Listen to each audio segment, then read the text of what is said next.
नमस्कार दोस्तों, एक बार फिर से आपका स्वागत है आपके अपने YouTube channel the top GK पर। और मैं हूं विजेंद्र सिंह। आप लोगों को तहे दिल से एक बार फिर से स्वागत करता हूं। दोस्तों, आप लोग से एक विनती है कि हमको बस इतना ही सपोर्ट कीजिए जी। आप लोग चैनल को सब्सक्राइब कीजिए, शेयर कीजिए और चैनल को पूरा देखिए।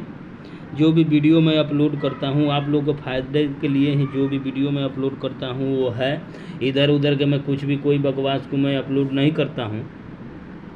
दोस्तों, आप लोग जैसे कि जानते हैं कि घटना चक्र पूर्वावलोकन 2023 का जो नया एडिशन आया हुआ है उसके बुक से पार्ट वाइज सब्जेक्ट को हम कवर करा रहे हैं। तो उसी कड़ी में आज के वीडियो में दोस्तों हम लोग जीव विज्ञान के प्रश्नों को देखेंगे। जीव विज्ञान के प्रश्नों को इस वीडियो में पूरा कंप्लीट कर देंगे। जो भी बीपीएससी में पूछा गया है 1992 से लेकर 2022 तक के प्रश्नों को हम लोग बारी बारी से देखेंगे।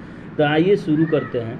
आज का पहला प्रश्न है, पुस्तक द ओरिजिन ऑफ स्पीसीज किसने लिखी?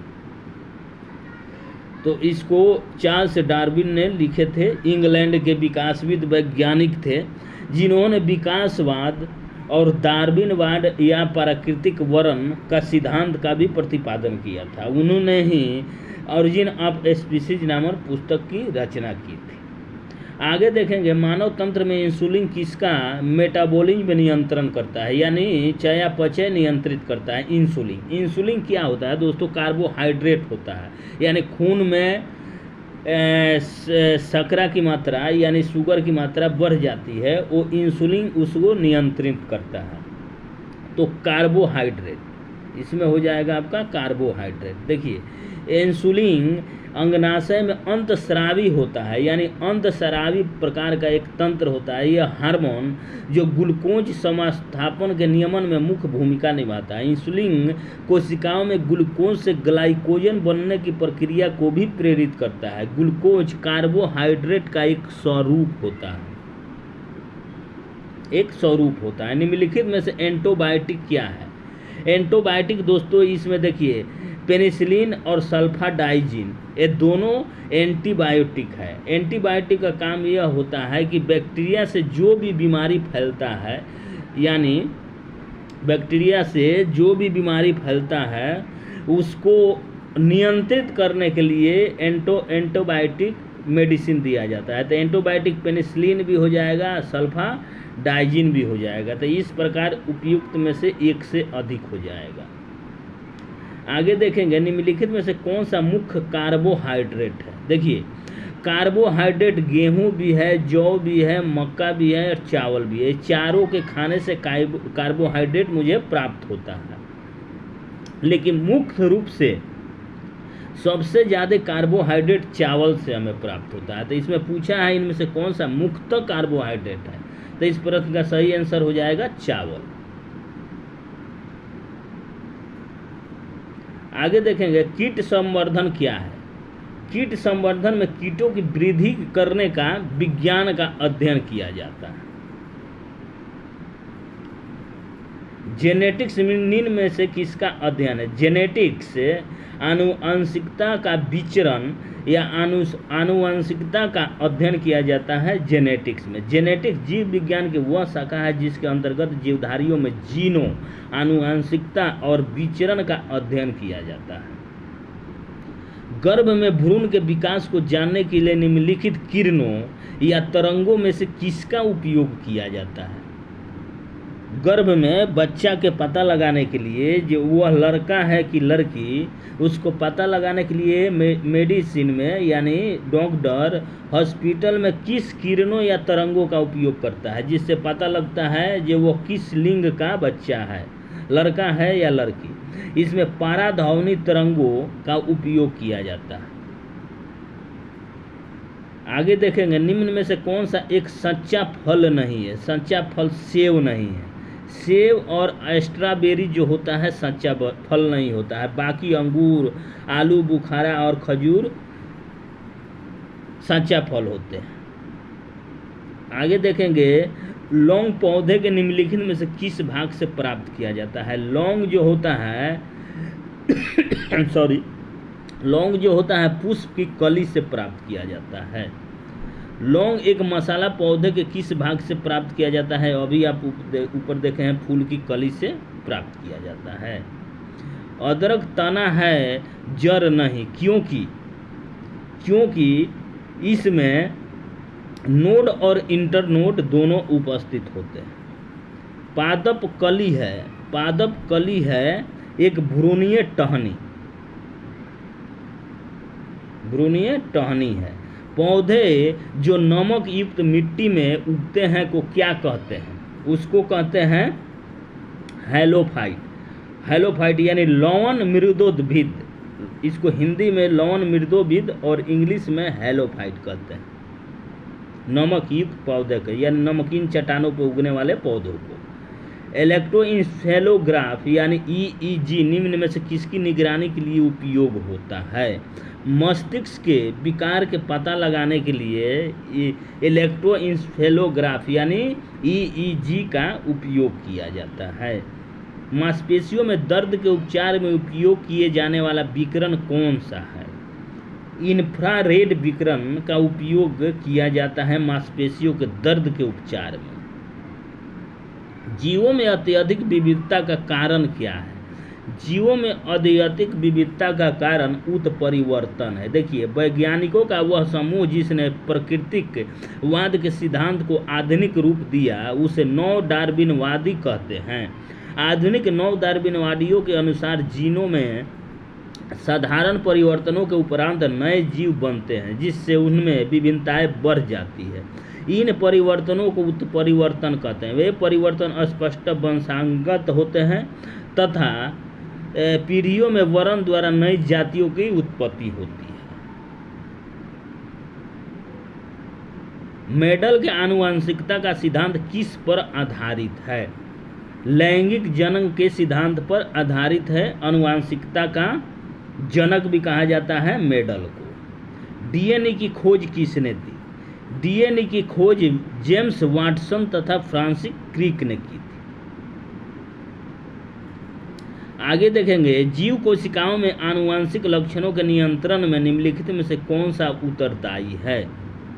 जीव कोशिकाओं में आनुवंशिकता के लक्षण के नियंत्रण के लिए इसमें डीएनए उत्तरदायी होता है। यकृत एवं मांसपेशियों में ऊर्जा जमा कहाँ होती है? ग्लाइकोजन के रूप में। मांसपेशी में ऊर्जा ग्लाइकोजन के रूप में एकत्रित होती है। मानव शरीर में होता है लगभग 70% पानी।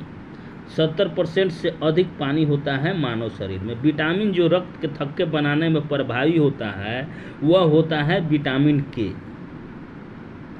निम्नलिखित में से कौन सा विटामिन प्रतिस्कंदम विषों के प्रतिविष प्रतिकारक के रूप में प्रयोग किया जाता है? किसका प्रयोग किया जाता है? विटामिन के का प्रयोग किया जाता है। देखिए, प्रतिस्कंदक विषों के प्रतिविष प्रतिकारक के रूप में विटामिन के का प्रयोग किया जाता है। इस विटामिन को रुधिरस्रावी रोधी पदार्थ कहते हैं। इसकी कमी वाले व्यक्तियों का ऑपरेशन आसानी से नहीं किया जा सकता क्योंकि अधिक रुधिर बह जाने का डर बना रहता है।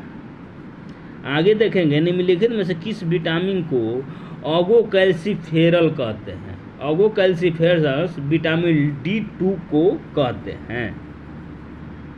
देखिए, अब विटामिन D2 को ऑगोकैल्सिफेरल कहते हैं, जबकि विटामिन D3 कोलिकैल्सिफेरल कहलाता है। विटामिन D2 विटामिन डी का वह प्रकार है जो मुख्यतः भोजन एवं आहार अनुरूप के रूप में मनुष्यों को प्राप्त होता है। मुख्य रूप से भोजन में यह मक्खन, मशरूम, दूध, पनीर, मांस, अंडों की जर्दी, मछली के तेल आदि में मिलता है। इसकी कमी से बच्चों में सूखा रोग या रिकेट्स हो जाता है, याद रखिएगा। मानव शरीर में विटामिन ए भंडारित होता है। कहाँ भंडारित होता है? यकृत में। विटामिन ए का भंडार मानव की लीवर में होता है। निम्नलिखित में से कौन सा युग्म सही सुमेलित नहीं है? देखिए, रेटिनल जीरोप्लेथलेमिया सही है। रेटिनल जीरोप्लेथलेमिया।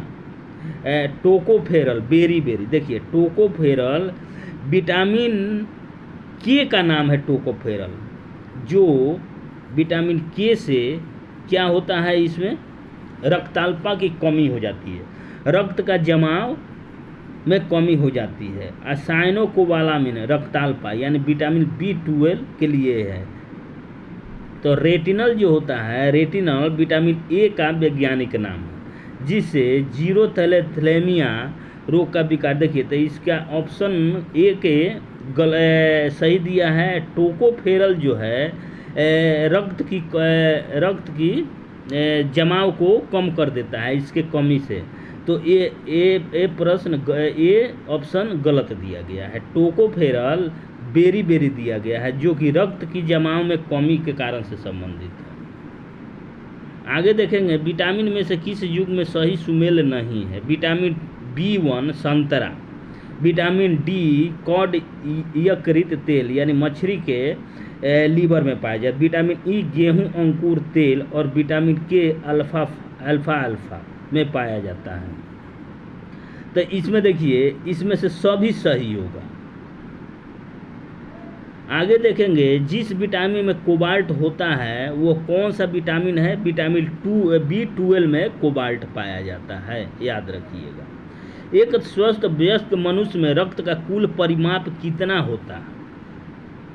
5 से 6 लीटर पाया जाता है एक स्वस्थ मनुष्य में रक्त। आधान यानी ट्रांसफ्यूजन में रक्त न केवल रक्त के प्रकार में बल्कि रक्त कारक में भी संगत होना चाहिए।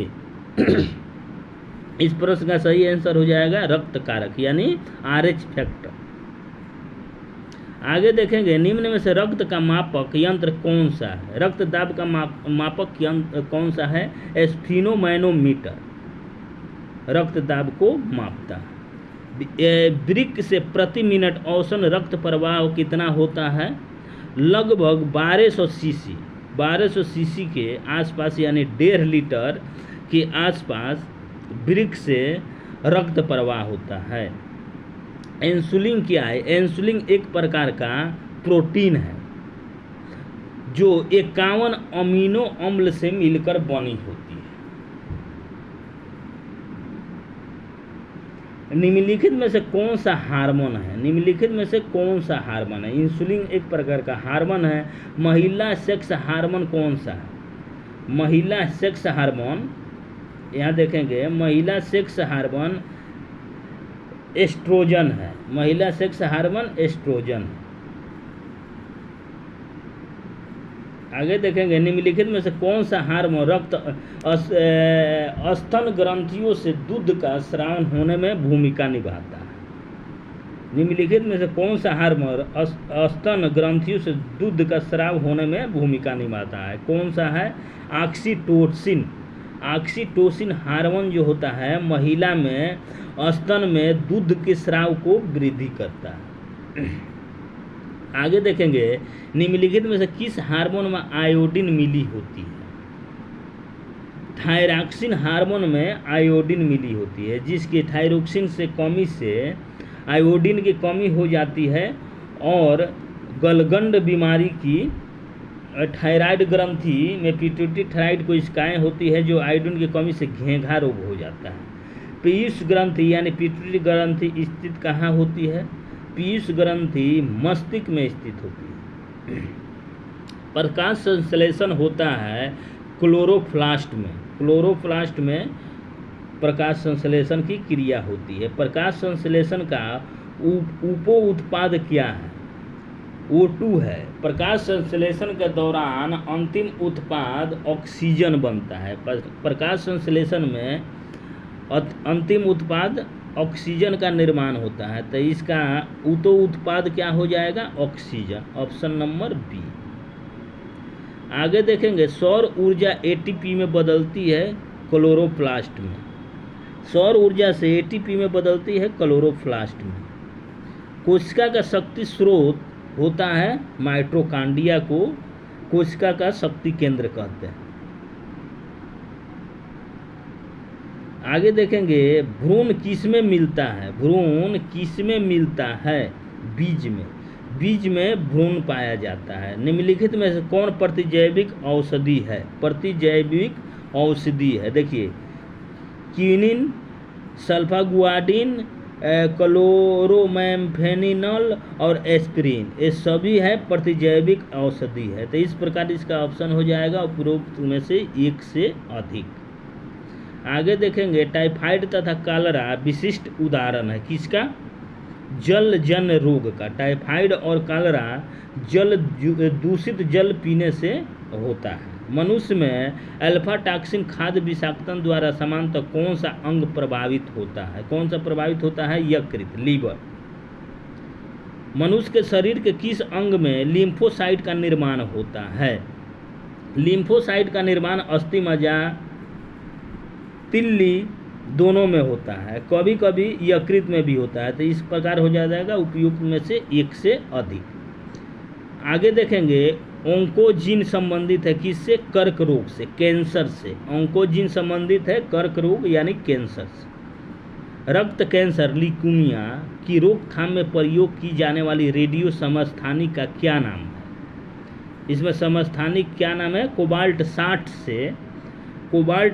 से और फास्फोरस 32। कोबाल्ट 60 और फास्फोरस 32 से रक्त कैंसर का इलाज किया जाता है। तो इस प्रकार हो जाएगा उपरोक्त में से एक से अधिक। तीव्रता तथा प्रयुक्तता के आधार पर निम्नलिखित में से कौन सा कर्क रोग उत्पन्न कर सकता है तथा उसका उपचार भी कर सकता है? कौन कर सकता है? इसमें कर सकता है आयनिन विकिरण। आयनिन विकिरण कर सकता है। देखिए आयनिन विकिरण ही वह कारक है जो कर्क रोग उत्पन्न भी करता है। आयनिन विकिरण जो होता है कर सकता है, उपचार में भी प्रयुक्त होता है। सहज प्रणाली का परिवर्धन निम्नलिखित में से कौन सा है? सहज प्रणाली का परिवर्धन निम्न में से प्रणाली के स्वपोषी क्रिया से संबंधित है। शरीर का तापक्रम नियंत्रित कौन करता है? हाइपोथैलेमस ग्रंथि से शरीर का ताप का नियंत्रण किया जाता है। मनुष्य के शरीर का साधारणतः तापमान 98.6 डिग्री फ़ारेनहाइट होता है और सेल्सियस तापक्रम में 36.9 डिग्री सेल्सियस होता है, याद रखिएगा। शरीर का तापक्रम नियंत्रित किया जाता है, ऊपर अभी आप देखे हैं, हाइपोथैलेमस के द्वारा। लैंगिक जनन से आनुवांशिक विचरण कैसे होता है? कैसे होता है लैंगिक जनन से आनुवांशिक विचरण कैसे होता है? जीन के कैसे होता है? उपयुक्त में से सभी के द्वारा। देखिए जीन के सम्मिश्रण ब्लेंडिंग से, क्रोमोसोम में बदलाव से और जीन के मिश्रण से, सफलिंग यानी सफलिंग से, उपयुक्त में से सभी के द्वारा। डीएनए को किसने अंत पात्र में बनाया था? डीएनए को आर्थर कॉर्नबर्ग ने बनाया था। पार्किंसन बीमारी के उपचार के विकास के लिए किसको नोबेल पुरस्कार दिया गया था? आर्विड कार्लसन को पार्किंसन बीमारी के उपचार के लिए नोबेल पुरस्कार दिया गया था। कौन सा दिन डायबिटीज दिवस के रूप में मनाया जाता है? 14 नवंबर को प्रतिवर्ष डायबिटीज दिवस मनाया जाता है, मधुमेह दिवस जिसको बोलते हैं। सबसे छोटा जीव जो स्वयं विकास से प्रजनन करने में समर्थ है कौन सा है? माइक्रोप्लाज्मा। माइक्रोप्लाज्मा। निम्नलिखित में से किसकी कोशिका में कोई एंजाइम नहीं होती है? किसकी कोशिका में? विषाणु की कोशिका में कोई भी एंजाइम नहीं पाया जाता है। बिल तथा मेलिंडा गेट्स फाउंडेशन द्वारा स्थापित भारत के लिए कार्यक्रम वाहन किसके प्रतिरोध के लिए कार्यरत है? किसके लिए है? HIV एड्स के प्रतिरोध के लिए। सर्वप्रथम मानव हृदय प्रत्यारोपण हुआ था, कहाँ हुआ था? दक्षिण अफ्रीका में। क्रिश्चियन बर्नार्ड के द्वारा एक प्रसिद्ध सर्जन थे जिन्होंने सर्वप्रथम मानव हृदय का पहला सफलतापूर्वक प्रतिस्थापन किया था। जीवाणु की खोज किसने की थी? जीवाणु की खोज ल्यूमेन हॉक ने किया था। बायोडिग्रेडेबल अवशिष्ट को आमतौर पर जिसकी मदद से उपयोगी पदार्थ में बदला जा सकता है वह क्या है? बैक्टीरिया। बैक्टीरिया के द्वारा जो मानव अवशिष्ट पदार्थ है उसे अपघटित करके उपयोगी पदार्थ में बैक्टीरिया के द्वारा बनाया जा सकता है। कणीय तत्व क्या है? कणीय तत्व वायु प्रदूषण होते हैं। संवहनी पौधे में पानी ऊपर किससे जाता है? जाइलम टिश्यू के द्वारा। जाइलम टिश्यू के द्वारा पौधों में जल का संवहन होता है और प्लोएम टिश्यू के द्वारा खाद का संवहन होता है, याद रखिएगा। सेल्सियस स्केल पर मानव शरीर का सामान्य तापक्रम क्या होता है? अभी आपको हम बताएं 36.9 डिग्री सेल्सियस और फ़ारेनहाइट में 98.6 डिग्री सेल्सियस, याद रखिएगा। सर्वदाता वर्ग के रक्तदाता का रक्त समूह क्या होता है? AB। AB ग्रुप के व्यक्ति किसी भी ग्रुप के व्यक्ति से रक्त ले सकते हैं, उसे ही सर्वदाता वर्ग के रक्तदाता वर्ग समूह कहा जाता है। आगे देखेंगे सार्वभौमिक स्वीकार्य रक्त समूह कौन सा होता है? AB ग्रुप होता है। अभी देखे हैं। हड्डियों की पढ़ाई विज्ञान की किस शाखा के अंतर्गत होती है? हड्डियों की पढ़ाई ऑस्टियोलॉजी। हड्डियों की पढ़ाई को ऑस्टियोलॉजी कहा जाता है। आगे देखेंगे कशरुक रज्जु में से किसकी जोड़ी तंत्रिकाएं निकली होती है? कशरुक रज्जु में कितनी जोड़ी तंत्रिकाएं निकली होती है? कितनी जोड़ी तंत्रिकाएं निकली होती है? 31 जोड़ी।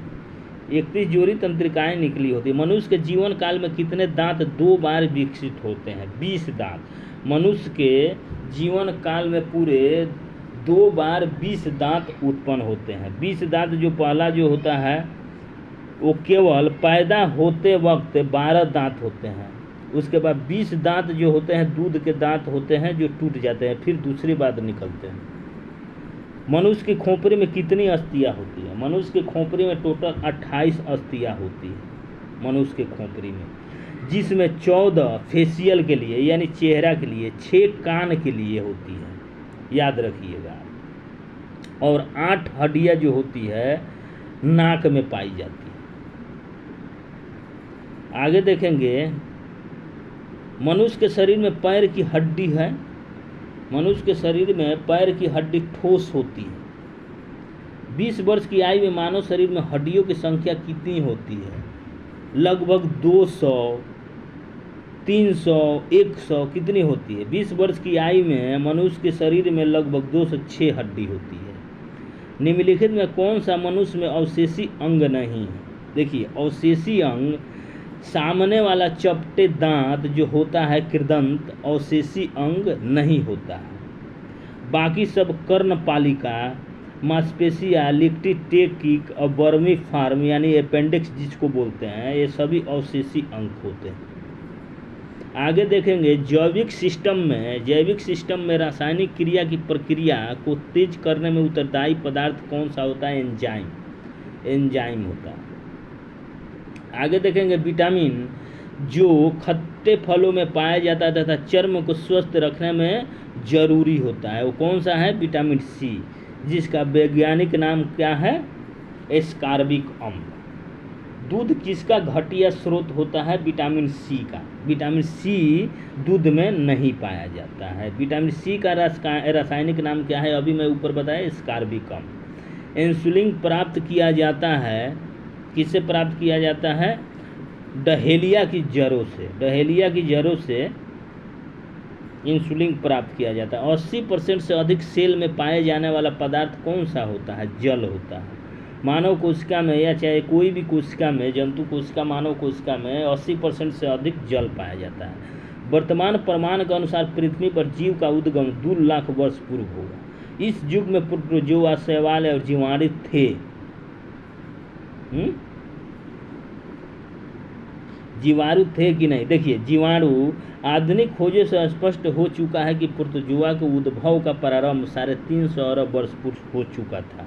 साइनोबैक्टीरिया या नील हरित शैवाल का उद्भव 2.3 अरब वर्ष पूर्व माना जाता है। तो ऑप्शन के अनुसार इसमें कोई भी नहीं होगा, याद रखिएगा। निषेचन की क्रिया कहाँ पर होती है? निषेचन की क्रिया अंडवाहिनी में होती है।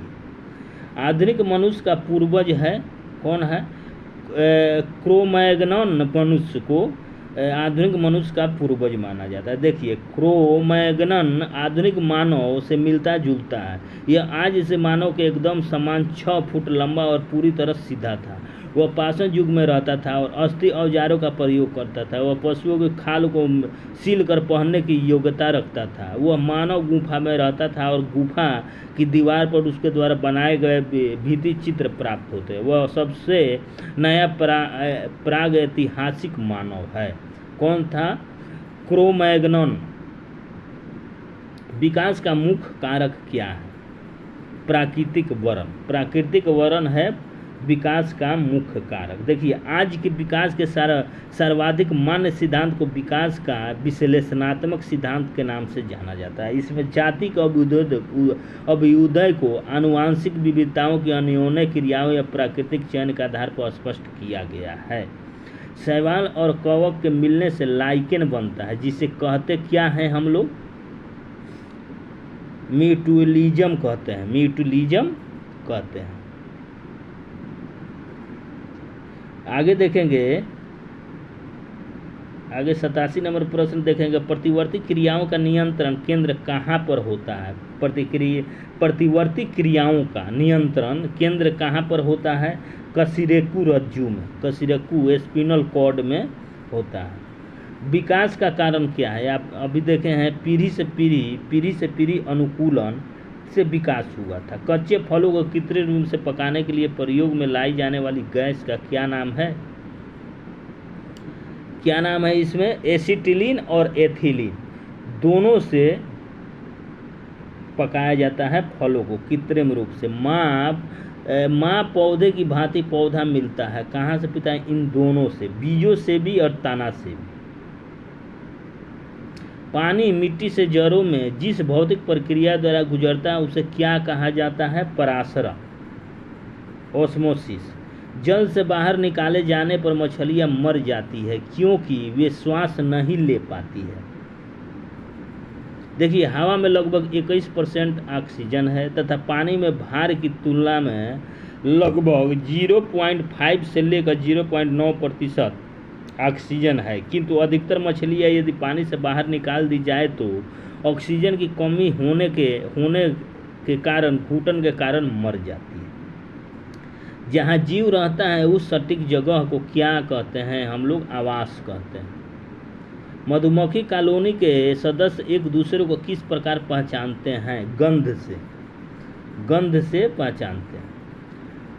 मायोग्लोबिन में कौन सी धातु होती है? मायोग्लोबिन में लोहा धातु पाया जाता है। मनुष्य के शरीर में खून के शुद्धिकरण की प्रक्रिया को क्या कहते हैं? डायलिसिस। निम्न में से किसकी कमी से मधुमेह रोग होता है? इंसुलिन की कमी से। एड्स निम्न कारणों में से किसके द्वारा होता है? एड्स से वायरस के कारण होता है, यानी विषाणु के कारण। HIV द्वारा होने वाला रोग कौन सा है? एड्स। निमोनिया एक संक्रमण रोग है फेफड़ों का। फेफड़ों से निमोनिया प्रभावित करता है फेफड़ा को। स्त्रियों की तुलना में पुरुष अधिक वर्धांतता से पीड़ित हो सकते हैं क्योंकि उसके केवल एक एक्स क्रोमोसोम होता है और महिलाओं में 2 एक्स क्रोमोसोम होता है, इसीलिए कम वर्धांतता पाया जाता है, यानी कलर ब्लाइंडनेस महिलाओं की अपेक्षा पुरुषों में अधिक पाया जाता है क्योंकि उसमें केवल एक एक्स क्रोमोसोम होता है। एस्पिरिन कहाँ से मिलती है? एस्पिरिन जो होता है एक पेड़ से प्राप्त किया जाता है, पेड़ के जड़ से। गेहूं की खेती के लिए कौन से उर्वरक का उपयोग करते हैं? नाइट्रोजन का। नाइट्रोजनिक खाद का उपयोग किया जाता है गेहूं की खेती में हरियाली के लिए। उसमें नाइट्रोजनी खाद में लगभग 46% तक नाइट्रोजन पाया जाता है। जैसे यूरिया खाद जो होता है नाइट्रोजनी पदार्थ होता है, इसमें लगभग 46% से अधिक नाइट्रोजन पाया जाता है। क्लोरोफिल में कौन सा धातु आयन पाया जाता है? क्लोरोफिल में कौन सा धातु आयन पाया जाता है? देखिए, क्लोरोफिल में मैग्नीशियम आयन पाया जाता है। क्लोरोफिल पौधे में उपस्थित हरे प्रकाश संश्लेषण वर्णक पिगमेंट है। यह प्रकाश ऊर्जा को प्रकाश संश्लेषण क्रिया के माध्यम से रासायनिक ऊर्जा में बदलने की प्रक्रिया को शुरुआत करता है। तो क्लोरोफिल में मैग्नीशियम आयन पाया जाता है, जिसका क्या हो जाएगा? Option number B, magnesium. आगे देखेंगे पौधे और जड़ों का खाना तैयार करने की प्रक्रिया क्या कहलाती है? फोटोसिंथेसिस, यानी प्रकाश संश्लेषण का इंग्लिश में हम लोग फोटोसिंथेटिक बोलते हैं। पौधे अपना खाद्य का निर्माण माने भोजन का निर्माण करते हैं प्रकाश संश्लेषण के द्वारा। कीट भक्षी पौधे मिट्टी में किसकी कमी से उगते हैं? किसकी कमी से? नाइट्रोजन की कमी से। जीवन चक्र की दृष्टि से पौधे का सबसे महत्वपूर्ण अंग कौन सा होता है? पुष्प होता है। पौधे का पुष्प जो होता है प्रजनन अंग भी होता है। देखिए पौधे का तना पौधे के सभी हिस्सों में भोजन वितरित करते हैं तथा वे भी मदद करते हैं। देखिए पौधों का तना पौधों के सभी हिस्सों में भोजन वितरित करते हैं तथा भोजन के भंडारण, पौधों को आकार देने, श्वसन, प्रकाश संश्लेषण में भी मदद करते हैं। तो इस प्रकार हो जाएगा उपयुक्त में से एक से अधिक। आगे देखेंगे सबसे लंबी जीवित वृक्ष कौन सा है? सिकोया। सिकोया का वृक्ष जो होता है आज भी जीवित है, सबसे लंबा जीवित वृक्ष है। एस्पिरिन क्या है? एस्पिरिन है एंटीपायरेटिक। एस्पिरिन एक एंटीपायरेटिक है। किस वनस्पति खाद्य में अधिकतम प्रोटीन होता है? सोयाबीन में। सोयाबीन में लगभग 40 से 38 से 40% तक प्रोटीन होता है। देखिए तना काट आमतौर में किसके प्रवर्धन के लिए प्रयोग किया जाता है? देखिए दोस्तों, देखिए कायिक प्रवर्धन में तना के काट कर उसको फिर से दूसरा पौधा उगाया जाता है, उसको कायिक प्रवर्धन कहते हैं। देखिए यहाँ पर लिखा है गन्ना का कायिक प्रवर्धन डाली, कलम या पेड़ी द्वारा होता है। देखते हैं गन्ना की बुआई होती है तो जो पहले से गन्ना है उसको 2 से 4 भाग में काट कर उसको धरती के अंदर रख दिया जाता है, उसमें से दूसरा पौधा फिर एक गन्ना का तैयार होता है। इस प्रक्रिया को कायिक प्रवर्धन कहते हैं। तो देखिए केला है, गन्ना है, कपास है और आम है। ये सारे में गन्ना जो होता है कायिक प्रवर्धन के द्वारा उगाया जाता है, याद रखिए। संसार का सबसे बड़ा पुष्प कौन सा है? संसार का सबसे बड़ा पुष्प रेफ्लेसिया है। देखिए संसार का सबसे बड़ा फूल रेफ्लेसिया है। यह इंडोनेशियाई वर्षा वन में डॉक्टर जोसेफ अर्नाल्ड द्वारा 1818 में पहली बार खोजा गया। इस फूल का व्यास लगभग 100 सेंटीमीटर तक तथा वजन 10 किलोग्राम तक होता है, याद रखिए। आगे देखेंगे हरगोविंद खुराना को किस आविष्कार के लिए सम्मानित किया गया था? हरगोविंद खुराना को किस सम्मान के लिए उनको नोबेल पुरस्कार दिया गया था? उनको जीन के संश्लेषण के लिए नोबेल पुरस्कार दिया गया था। जैसे देखिए यहाँ हरगोविंद खुराना को जीन संश्लेषण के लिए 1968 में चिकित्सा का नोबेल पुरस्कार दिया गया। उन्होंने अपनी खोज से आनुवंशिक कोड की व्याख्या और प्रोटीन संश्लेषण में इसकी भूमिका का पता लगाया था। आगे देखेंगे डॉक्टरों द्वारा एंथोफिसिया के रूप में प्रयोग होने वाली हास्य गैस कौन सा है? इसमें नाइट्रस ऑक्साइड। नाइट्रस ऑक्साइड जो होता है हास्य गैस के रूप में उपयोग किया जाता है। आर्कियोप्लेरिक्स क्या है? आर्कियोप्लेरिक्स जुरासिक युग का सर्व पुरातन पक्षी है। डाल्फिन वर्गीकृत किए जाते हैं उभयचर में, मत्स्य में, सरीसृप में और स्थानीय में। देखिए डाल्फिन जो होता है जुरासिक पार्क में, स्थानीय वर्ग में उनको वर्गीकृत किया जाता है। देखिए प्रति वर्ष 5 लाख भारतीय एक रोग से मरते हैं, इसकी पहचान करें। देखिए क्षय रोग से यहाँ पर दिया है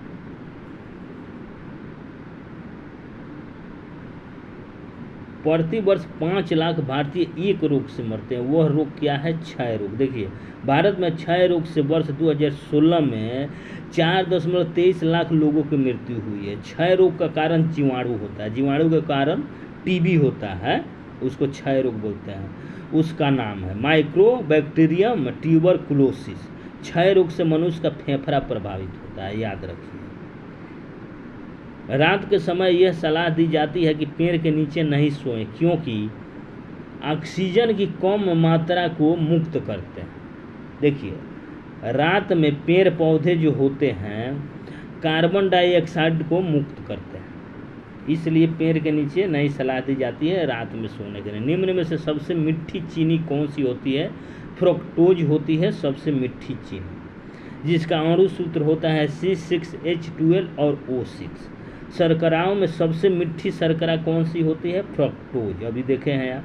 करवाहट के लिए मानव जीव का संवेदनशील क्षेत्र कौन सा होता है? देखिए यहाँ पर मानव जीव का अग्र छोर मीठे के और पक्ष भाग कड़वे के पार्श्व किनारे खट्टे तथा अग्र छोर किनारे नमकीन स्वाद को अनुभव करते हैं। जैसे मानव जीभ का आगे का हिस्सा मीठे के स्वाद का पता लगाता है और पीछे का भाग कड़वे का स्वाद का पता लगाता है।